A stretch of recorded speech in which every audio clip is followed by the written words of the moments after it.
Status پہ، سٹوریوں پہ، پوسٹوں پہ، سوشل میڈیا پہ بے حیائیوں کو پروموٹ کرتے جاؤ کرتے جاؤ کرتے جاؤ، جس کے بدلے میں لوگوں کے دل اللہ کی یاد سے خالی ہو رہے ہیں، لوگوں کے دل سخت ہو رہے ہیں گناہوں کو دیکھ دیکھ کر۔ میں اس لیے آپ کو کہہ رہا ہوں اپلوڈ کریں اسلامک کنٹینٹ، اتنا اپلوڈ کریں کہ جو بندہ نہیں دیکھنا چاہ رہا نا اس کے سامنے بھی اللہ اور اس کے رسول کی بات آئے۔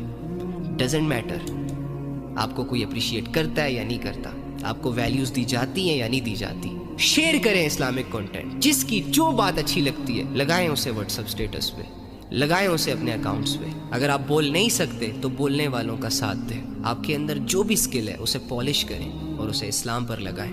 اگر آپ اچھا بول سکتے ہیں بولے اللہ رسول کو، اگر آپ لکھ سکتے ہیں لکھیں اللہ رسول کی تعلیمات کو، اگر آپ ٹیم بلڈ کر سکتے ہیں ٹیم بلڈ کریں، نیکی کے کاموں میں ایک دوسرے کا ساتھ دیں۔ یہ گنے چنے لوگ ہیں بیچارے جو سوشل میڈیا کے میدان میں اتر کر اپنے ایمان کو خطرے میں ڈال کر شیطان کے ٹولے سے فائٹ کر رہے ہیں۔ آپ کا اسلامک کنٹینٹ آپ کی وجہ سے ڈاؤن ہے۔ وہ لوگ جو اللہ رسول کو بولتے ہیں وہ اگر مایوس ہو رہے ہیں تو آپ کی وجہ سے مایوس ہو رہے ہیں، کیونکہ آپ انہیں ٹائم نہیں دے رہے، ان کو ویلیو نہیں دے رہے، ان کی بات کو لوگوں تک پہنچا نہیں رہے آپ۔ جبکہ آپ کے سامنے اگر کوئی 2-4 گھسے پھٹے ڈائلاگ مار دے، یا لیلا مجنو کی کوئی کہانی شیئر کر دے، یا یونیورسٹی میں کوئی کسی کو پھول دے کر پرپوز کر دے، یا کوئی ٹائٹ لباس پہن کر چھوٹے کپڑوں میں آپ لوگوں کے سامنے آ کر کوئی ڈانس وانس کر دے، تو ہماری ساری اٹینشن وہاں شفٹ ہو جاتی ہے۔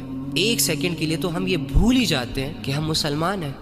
یہ جو ہم دیکھ رہے ہیں، یہ جو ہم کر رہے ہیں، اس سے تو اللہ نے منع کیا ہے، اللہ کو بھول جاتے ہیں۔ لیکن جب بات آئے گی نا اللہ رسول کی، جب سامنے آئے گی نا کوئی قرآن کی آیت، تو فوراً سے کیا کریں گے؟ اسکپ، آگے کرو۔ دل تنگ ہوں گے، ایک بھی اسلامک ویڈیو پوری پراپر طریقے سے دیکھ نہیں پا رہے ہم۔ دلوں کی یہ کنڈیشن ہے۔ ایسے دل اللہ کے پاس لے کر جائیں گے ہم کہ نہ سیکھنے کا شوق ہے نہ سکھانے کا شوق ہے، بس دعویٰ کر لیا ہم نے کہ مسلمان ہیں۔ میرا گھر مسجد کے قریب ہے، 5 وقت اذان کی آواز آتی ہے میرے گھر، ہاں الحمدللہ ہے مسلم۔ میرا ملک لا الہ الا اللہ کی بیس پر آزاد ہوا ہے، مسلمان کنٹری میں ہوں، میں مسلمان ہوں۔ نہ بھائی نہ۔ افحسبتم انما خلقناکم عبثا وانکم الینا لا ترجعون، تم کیا سمجھتے ہو، کیا گمان کر بیٹھے ہو، بے مقصد پیدا کر دیے گئے ہو، کوئی مقصد نہیں ہے تمہارا۔ بڑے بڑے دعوے کیے، ہاتھ پر ہاتھ رکھ کر بیٹھ گئے، ساری عمر نفس اور ہوس کے تماشے دیکھتے رہے، کرتے رہے، مر گئے، اللہ کے پاس آ گئے اور اللہ نے تمہاری کامیابی کا فیصلہ کر دیا۔ جنت کے 8 دروازے ہمارے لیے کھل گئے۔ اگر یہ معاملہ اتنا ہی آسان ہوتا تو صحابہ میدانوں میں کیوں اترے، جان مال گھر اولاد اللہ کے لیے قربان کیوں کی؟ بیماری کے باوجود، فاقوں کے باوجود نماز کو چھوڑ دینا ان کے لیے مشکل کیوں تھا؟